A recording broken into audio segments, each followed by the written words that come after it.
Réputé pour son franc-parler, Daniel Riolo ne s'est pas fait que des amis au cours des dernières années.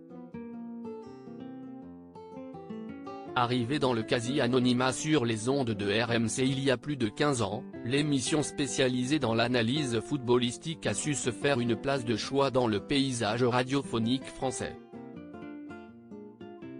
Aujourd'hui, le talk-show animé par Gilbert Bribois est très suivi et chaque prise de parole d'un des journalistes ou chroniqueurs de l'émission peut entraîner une vive polémique.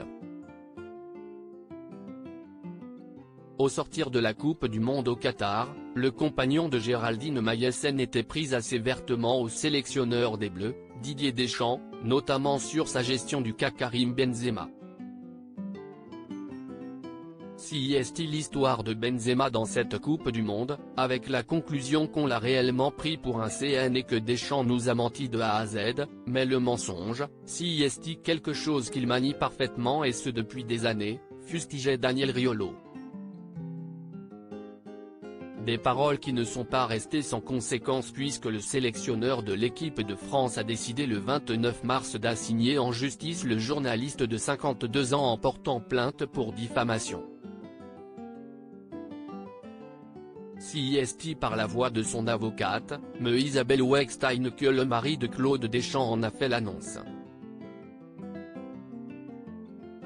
Didier Deschamps n'a aucun problème avec la critique, même acerbe, mais là, il est attaqué sur sa probité, son honnêteté.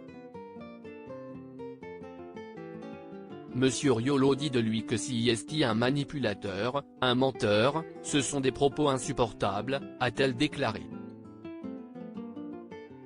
Deschamps prend ça comme un cas personnel, il voit ça comme un acharnement, une annonce qui a visiblement surpris Daniel Riolo, qui en a eu vent comme tout le monde dans les médias. Invité de l'émission Les Réservistes ce lundi 3 avril, le journaliste est revenu pour la première fois un peu plus en détail sur cette plainte pour diffamation à son encontre. Il n'y a rien qui me gêne, apprécie des discussions dans le jeu. Deschamps prend ça comme un cas personnel, il voit ça comme un acharnement, a déclaré le grand fan de poker, avant de conclure en revenant sur l'affaire qui les oppose. Après, est-ce qu'on a le droit de s'interroger sur ce qui s'est passé autour du cas Benzema? On a le droit de se poser la question et de dire qu'il y a un truc pas net dans cette histoire.